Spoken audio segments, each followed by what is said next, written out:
Isang mapagpala at mainit na umaga po sa ating lahat. Unang-una po ay natutuwa po kami mga advisor ng grade 6 kasi napakadami po ang tumugon sa pagtawag namin ng pulong na ito. So maraming salamat po. So nandito po yung ating rules and regulations. Nais po natin na maging maganda at solid po yung ating graduation rights. Kaya kailangan po natin sundin yung mga rules. Ma'am? Okay, ito po yung isusuot ng ating mga bata, ng mga graduate. Sa lalaki po, school uniform, white polo, khaki pants, and black shoes. Itim na sapatos po ang isusuot. Hindi po sila naka-rubber shoes. Kasi kitang-kita po yun kapag sila po ay umakyat sa entablado. So, yung pants po, hindi rin po black. Yung uniform po ng pintong gubat, khaki po yun. So, hindi po namin sinasabi na bibili po tayo ng bago, pwede naman pong manghiram o kaya yung luma, ikula na po habang mainit ang sikat ng araw. So yun po. So sa babae naman po, school uniform, white school blouse, at saka yung checkered skirt, at saka black shoes din po.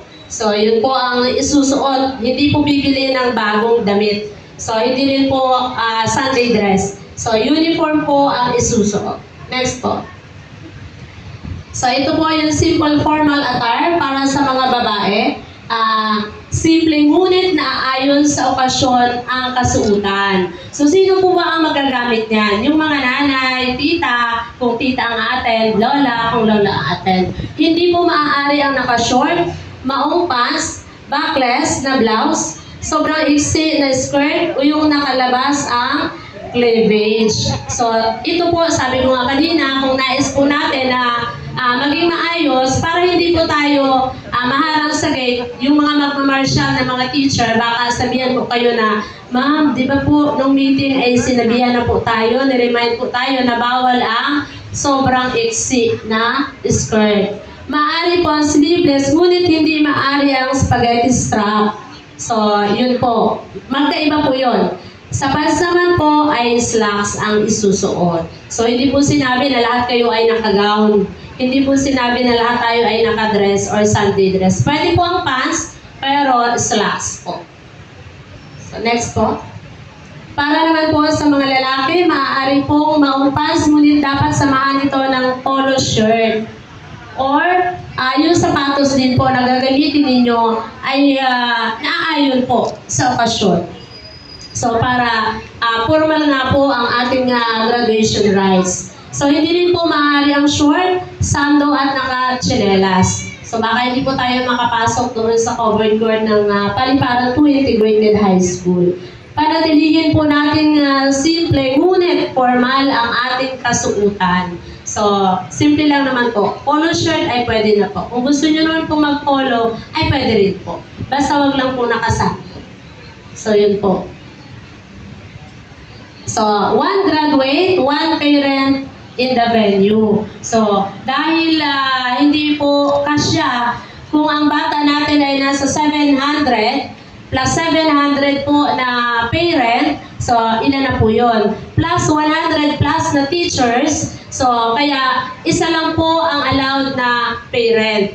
Halimbawa, si nanay ang gusto umattend, si nanay lang po ang pwede. Hindi rin po pwede may kasamang bata. Yun po ay dahil sabi ko nga kanina, maraming nalungkot kasi hindi na sa arena, may mga natuwa din naman, kami natuwa kami kasi mas malapit. At hindi kami magmamadali. So, yun po ang advantage. Isang magulang, walang kasamang ibang anak maliban sa gagraduate. Kasi iintindihin nyo pa yun doon sa venue. At hindi po talaga yun pwede. So, kasi bilang po yung ating upuan.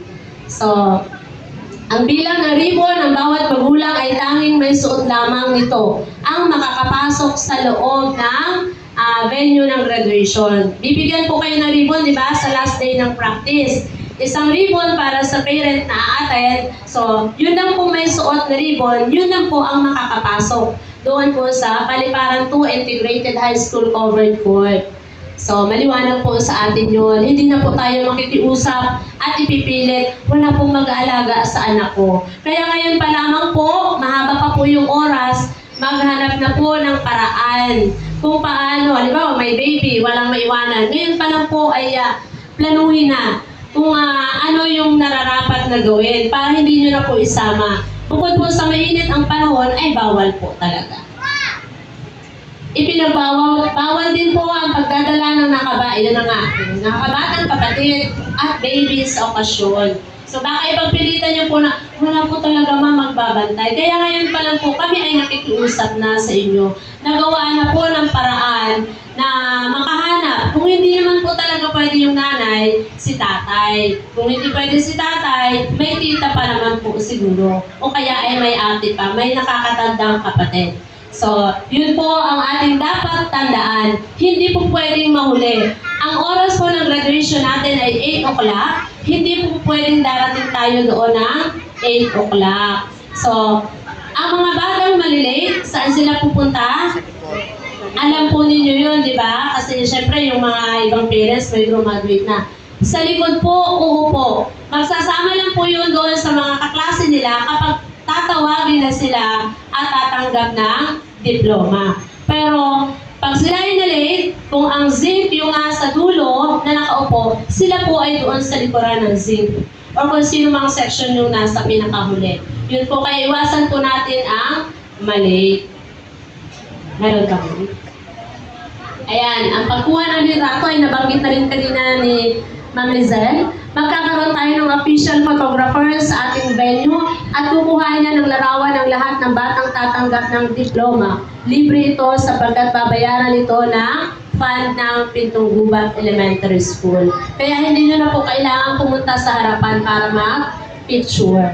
Ang makuhang litrato naman ng mga honors habang sinasabitan ng medal ay nasa desisyon ng mga magulang kung kanilang kukunin at babayaran sa photographer. Ngunit, siguradong lahat naman ay kukunan ng larawan. Ito ay ayon sa voluntary basis. Kapag kuha na po ng card at dumating na yung picture, babayaran nyo po yun. Yung mga may awards. So, halimbawa, honor yung anak nyo. Ang libre lang po sa picture ay yung pagtanggap ng diploma.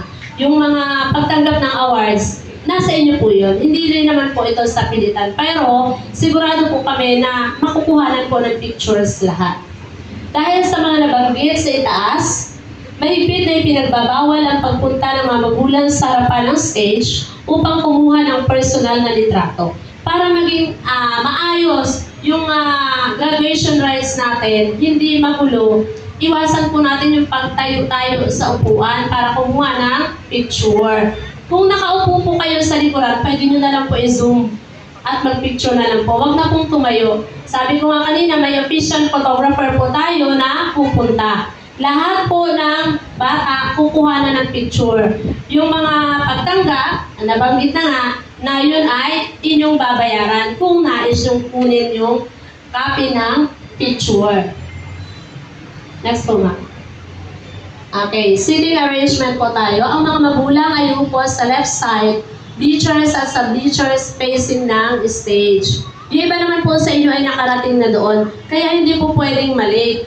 Kasi may mga ma-marshal, may mga teachers, yung ating mga magulang, i-assist kung saan sila pupunta pagdating doon. So, alam na po ninyo kung saan kayo uupo. Ang mga magulang naman ang mag-aaral na may karangalan ay sa right side.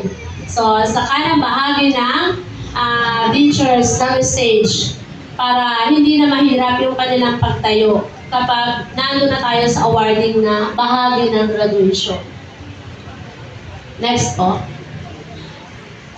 Iwasan ang pag-aabot ng pagkain inumin habang ginaganap ang pagtatapos. So, dahil umaga po yung schedule ng ating graduation, bago po pumunta sa ating venue ng graduation, ay siguraduhin pong kumain ng agahan. Pwede pong magdala ng snack, pero lagay na po sa bulsa.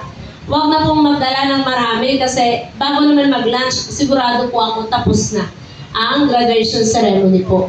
So, pakainin na po ng kanin na agahan yung mga anak natin bago pumunta sa venue. Sikapin na kapag CR na din sila upang maiwasan ng pagtayo-tayo at pagpunta sa CR habang ginaganap ang pagtatapos. So, yan naman po ay pauli-uli din namin ipapaalala sa mga anak ninyo during practice. So, kaya po binabanggit namin para kayo din po ay masabihan yung mga anak. At tayo din po, iwasan din po natin yung pagtayo-tayo hanggat maiiwasan po para maging maayos po at organized, orderly yung ating pagtatapos. Next po, ma'am. Ang pagtatayo, ang paglibot-libot, pagkukwentuhan at pag-iingay ng mga magulang ay hinihiling na iwasan. So sabi ko nga kanina, para maging solemn yung ating graduation rites, ay nasa atin pong mga kamay, nakasalalay sa magulang, sa mga guro, at sa mga batang magsisipagtapos. So yung pakikiisa po ng bawat isa ay mahalaga sa araw ng graduation. Pagdating sa tinakdang araw at oras, ang mga magsisipagtapos at magulang ay dapat nasa labas ng graduation venue at least 30 minutes before 8 a.m.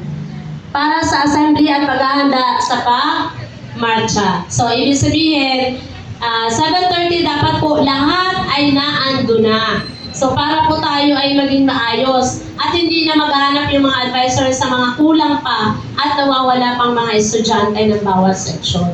Iwasan po ang malate, lalo na sa importanteng okasyong ito. So, iwasan po natin na dumating ng 8 o'clock kasi nakapasok na, hindi kayo makakasabay.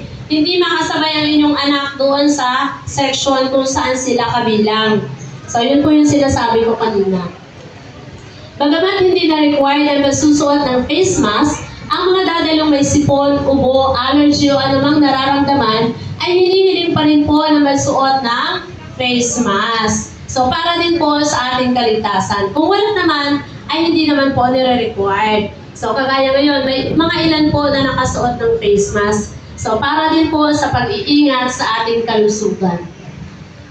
Iwasan ang pagkalat at pag-iwan ng mga pinagkainan o inumin sa venue. Hinihikayat po namin kayong magdala ng sarili ninyong tumbler upang maiwasan ang paggamit ng single-use plastics. So may mga tumbler naman po na maliit na kasya sa bulsa o kaya maliit na bag. So kasi iniiwasan na po natin. Alam niyo po yung nararanasan natin ngayon ng sobrang init. Iyan po ay isa sa dahilan ng mga human activities na hindi natin naiiwasan. Tayo po ay contributor kung bakit nakakaranas tayo ngayon ng mainit na panahon dahil sa climate change. Para tayo po ay makabahagi, so magdala po tayo ng sarili nating tumbler para kung tayo ay nauuhaw, may inumin po tayo at hindi tayo bibili ng bottled water. So, yun po ay napakahalaga bilang tulong natin sa ating kaligtasan. Iuwi po muna ninyo ang sablay pagkatapos ng graduation ceremony. Ngunit, ingatan po ito at tandaan, kailangang maisuli sa araw ng kuhaan ng card. Yun po yung pinakamahalagang dadalhin nyo sa araw ng pagkuha ng kanilang card. So, kung walang sablay, hindi po namin ibibigay yung card. So, kaliwaan po. So, para po makakasiguro kami na next year ay magagamit pa rin po yung sablay. So, yun po. Hindi po muna ibibigay sa inyo ang card kung hindi pa na ibabalik sa amin ang sablay. Next na. Okay. So, yun po ang mga ilan sa paalaala na dapat nating tandaan. So, maraming salamat po muli sa inyong pagdalo.